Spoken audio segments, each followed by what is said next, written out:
O'tmishdan kelgan boylik sirlari. Hamma ham boy bo'lishi mumkin, lekin qonuniyatini bilsa, yo'lini bilsa, o'zida intilishi bo'lsa, boy bo'la oladi. Oddiy o'zimizdagi farrosh ayol ham yoki bankda ishlaydigan xodim ham, maktabda ishlaydigan o'qituvchi ham boyishi mumkin, lekin uning yo'llari bor. Assalomu alaykum. Demak, bugun sizlar bilan o'tmishdan kelgan boylik sirlari kitobi haqida gaplashamiz. Bu kitobni o'qir ekanman, menga Vavilonlik eng boy odam kitobini eslatdi. O'tmishdan kelgan boylik sirlari kitobining 80% ana shu kitobdan ko'chirilgan. Ya'niki bu kitob aslida rus tilidan ko'chirilgan, nusxa olingan, ya'ni o'sha adabiyotdan foydalanilgan. Ya'ni Vavilonlik eng boy odam kitobining ruscha varianti. Sami Bagati Vavilon Chelovekini shunaqa degan kitobdan ko'chirilgan. Lekin bu kitobda ham Vavilonlik eng boy odam kabi turli xil boshqa hikoyalar ham o'rin olgan. Ulardan xullas kitob haqidagi narsalarni bir chekka qo'yib, uning ichidagi haqida gapirib beradigan bo'lsam. Demak, birinchisi, boy bo'lmoqchimisiz? Birinchi navbatda o'zingizga bo'lgan ishonch. Nolda bo'lsangiz ham, kambag'al bo'lsangiz ham, qarz bo'lsangiz ham, qoshingiz manamda kreditda bo'lsangiz ham chiqib ketish yo'llari o'rgatilgan. Ikki kitobdan sizlarga tavsiya qilaman. O'tmishdan kelgan boylik sirlari kitobi hamda Vavilonlik eng boy odam kitobini o'qishni tavsiya qilaman. Agar o'shanga amal qiladigan bo'lsangiz, siz kambag'allikdan chiqib ketib, boylik sari intilasiz va muvaffaqiyat cho'qqisigacha borasiz. Buni har qanday inson amalga oshirishi mumkin. Faqat unda sabr, qunt va iroda, ishonch bo'lsa kifoya. Birinchi aytyapti, birinchi ishonch bo'lishi kerak deyapti. Sen maqsadingga ishon, o'zingga ishon deyapti. Undan keyin bir ish top. Ish topa, misol 4 millionlik ish, 5 millionlik ish topasan deyilgan. 5 millionlik ish topsang, har oy 500 ming so'mini sen o'zingga jamg'arib qol. 500 ming so'mdan bo'lganda 1 yilda 6 million so'm bo'ladi. 6 million so'm sening cho'ntagingda pul bor. Sen xarajatlaring borki desa, xarajatlar mana bundan sarflasang bo'ladi. Ya'niki daromadning 10dan 1%ni jamg'arib qo'yish. Yomon kunlaringga, o'z biznesingga, undan keyin misol uchun bir qo'y olarsan 6 million so'mga, yo bo'lmasa birorta biznesni boshlarsan, qurtob ishlab chiqararsan yoki bo'lmasa boshqa ishlab chiqarish, tovuq olarsan, tuxum sotarsan, shunaqa ishlab chiqarish qilasan. Va sekin astalik bilan 5 yil, 10 yilda sen boyib ketasan, o'z biznesingga asos solasan. Birinchisi shu. Ikkinchisi, sen shundan keyin tajribaga ega bo'lding va pulingni ishonchli biznesga tikding. Sen aldanib qolma. Desa, o'rtoqlaring keladi. Biznes qilib ko'rmagan hali. Yo'q, bilimi yo'q, savodi yo'q, lekin g'oyasi, rejasi bor. Ularga ishonma. Ya'niki shunaqa qilsak boyib ketamiz, bunaqa qilsak boyib ketamiz deydi, ularga ishonma. Undan keyingisi, sen yaxshi o'zing dono bilgan, pul bilan muomala qilishni o'rgangan insonlar bilan ishla. Ya'niki uning daromadi beqaror emas, barqaror bo'lgan insonlar bilan ishla. Oz rivojlanayotgan bo'lsa-da, lekin barqaror daromadga ega insonlar bilan ishla. Misol, o'z biznesiga ega ishonsang bo'ladi. Aqlan, ruhan, jismonan va boylik tomonlama o'z biznesini davom ettirayotgan inson. O'sha insonga borasan, pullaring bilan o'rtada sherikchilik qilasan va rivojlanasan. Undan keyin esa sen boyib ketyapsan. Boyligingni to'g'ri yo'lga sarfla. Birinchi boyding, o'sha normal holatga chiqding. Normal holatga chiqqandan keyin sen o'zing nafsingni qondirishga harakat qilma ko'p. Chunki bir daqiqalik nafsni deb sen butun boyligingni ajrab qolishing mumkin. Shu narsani davom ettir va shunday boyib ketasan. Undan keyin sendan pul so'rab kelishadi. To'g'ri ber, ishongan odam pulni qaytara olsa ber. Misol, qayerda ishlamasa, sen unga 1 million, 2 million so'm bersang, u qaytara olmaydi va sen pulingga kuyib qolasan. U bilan do'sting bo'lsa, sen rishtang uziladi. Pulni ishonsangina, aqlli odam bo'lsa, u biznesini ayt. Ishonsang, aqlli odam, bitta ustozing bo'lsin. Har qanday sohada bo'lma, bitta ustozing bo'lsin. Har kuni undan keyin pul ber unga. Har kuni pul bilan ishlaydigan odamlar bilan fikrlashib tur, ularning fikrini bil. Yangi narsalarni o'rgan. O'z tajribang, o'z biliming ustingda, o'z ishing ustida har kuni izlan. Sezgir bo'l, idrokli bo'l. Jangsiz taslim bo'lma. Sen urinib ko'r. Misol, o'shanda aytayapti, Arkad ismli bitta shaxs, endi Vavilonlik eng boy odam kitobida ham keladi. O'sha shaxs birinchi yil o'sha to'pladi, 5 million so'mdan ishladi. Sen 6 million so'mingni bitta bo'mag'ir ishga sarflaydigan bir do'stingga berding. U topolmadi, lekin birinchi xatoni shunda qilding. Ya'niki o'zing ishongan do'stingga ber. Undan keyin hech qachon kredit olma. Kredit seni tupikka tiqadi, seni tubanlikka tiqadi. Undan hech qachon qarz olma. Qarz seni dushmanlaring. Hech qachon hech kimdan qarz bo'lma. Undan keyin esa o'sha jamg'arib qo'ygan pulingni hech qachon tavakkalchilikka ishlatma. Undan keyin o'ringa chiqib olding, ma'lum bir ko'chmas mulk ol. O'zing uchun barqaror vaziyatni bilib ol. Ertaga nima bo'lishini bilmaysan. Ertaga vafot etib qolishing mumkin, boshqa vaziyatlarga tushishing mumkin. Oilang uchun bunda kerakli o'zingning narsangni bilib qo'y. Ya'niki kerakli vaziyatni saqlab qo'y. Cho'rning kassa deydi o'zbek xalq tilida. O'sha narsani saqlab qo'y. Ya'niki eng kamida 6 oy yetadigan bo'lsin.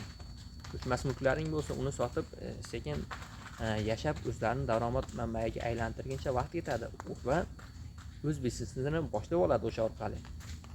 Undan keyin farzandlaringga to'g'ri bilim ber. Pul bilan muomalani ishlashni o'rgat. Ya'ni erta boshlagan erta g'alaba qozonadi. Va yana eng asosiy jihati puling pul topsin. Biz pul topamiz, o'zim vaqt orqali biz vaqtni sotib olamiz. Misol bir oyda shuncha topsak, u 30 kunlik bizni vaqtimizni olgan. Kuniga 12 soat, 8 soatlik ishimizni vaqtimizni olgan.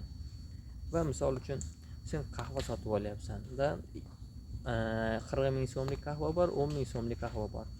Sen 40 ming so'mlik qahvani olayotgan bo'lsang, "Voh, meni 6 soatlik ish vaqtim" deysan. Lekin 10 ming so'mlik qahvani olsang, "Voh, 5 ming so'mlik 2 soatli yoki 1 soatli vaqtim ketyapti" deb o'ylaysan va shunday qilib pul muomalasi rivojlanadi.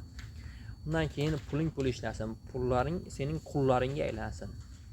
Ya'niki sen ishlamasang ham, ishlamasang ham, kasal bo'lsang ham pullaring pul topsin. Shunaqa daromad keladigan sohaga aylantir.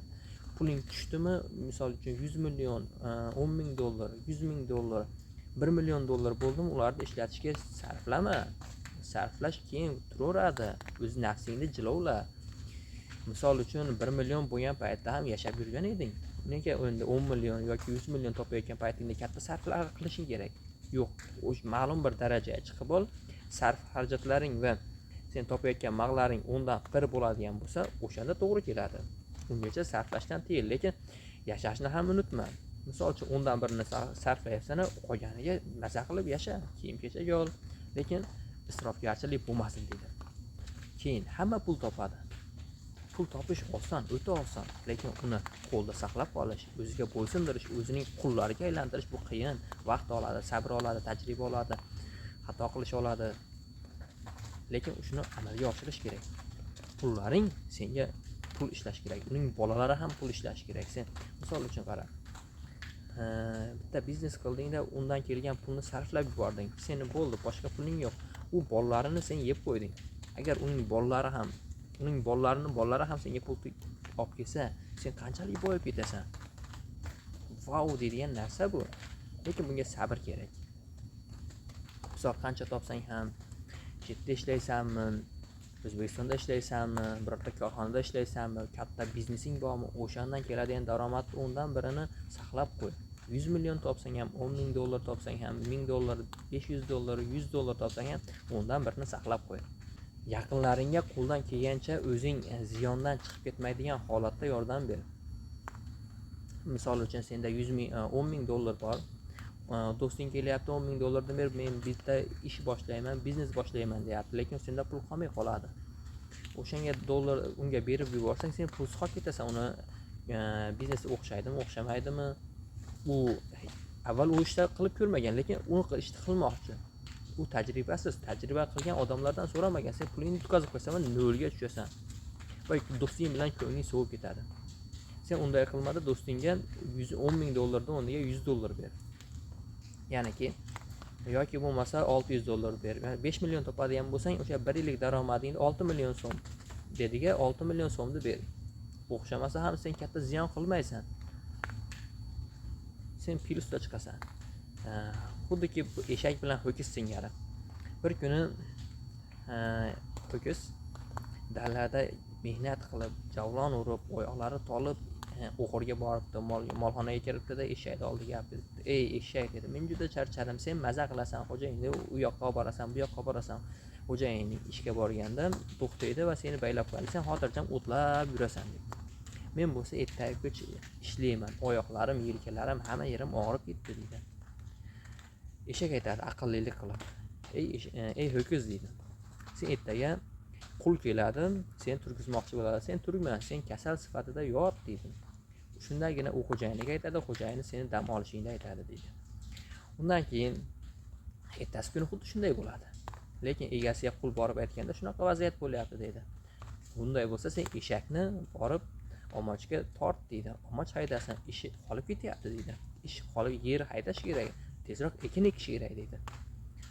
Undan keyin borib eshak qiynalib ertalabdan kechgacha ish qiladi. Oyoqlari, to'r oyoqlari og'rib ketadi.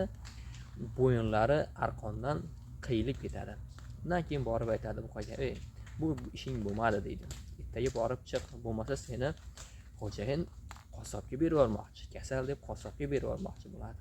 Ya'niki birovning vaziyatini, mushkulini oson qilaman deb o'zingiz tupikka kirib qolmang. Shu ham asosiy vaziyatlardan biri. Yana ko'plab masalalar bor edi, qolganini o'zlaring o'qib olasizlar. Asosiysi qo'l keladiganlari mana shular, boshqalari ham bor, lekin esga kelgani shu. U kitobni, ya'niki o'tmishdan kelgan boylik sirlari kitobini o'qisangiz ham bo'ladi, Vavilonlik eng boy odam kitobini ham o'qisangiz bo'ladi. Ikkalasi ham pul topishingizda, pulni jamg'arishingizda va boyib ketishingizda asosiy kitoblardan biri bo'ladi va o'shandan keyin kitobni yilda 21 marta o'qib chiqing. Har yili 20 marta. Chunki yod bo'lib ketsin bu. Miyangizda aylansin. Sizning fikrlaringiz, istaklaringiz, orzularingiz, fikrlaringiz hammasi miyada aylanib tursin. Kuniga misol bir nima qilmoqchi bo'lsangiz, ichingizda takrorlang 21 marta yoki 100 marta, 50 marta qaytaring. Siz o'sha narsaga ishona boshlaysiz. Mana so'zlar buyuk kuchga ega. Demak, o'sha kitobni o'qib chiqinglar. Istasalaring PDF variantini, istasalaring audio variantini topishingiz mumkin. Vavilonlik eng boy odam kitobini, o'tmishda kelgan boylik sirlarining PDF varianti bor. Qidirsalaring chiqadi. Hammaga boyish nasib qilsin. Ko'rishguncha xayr.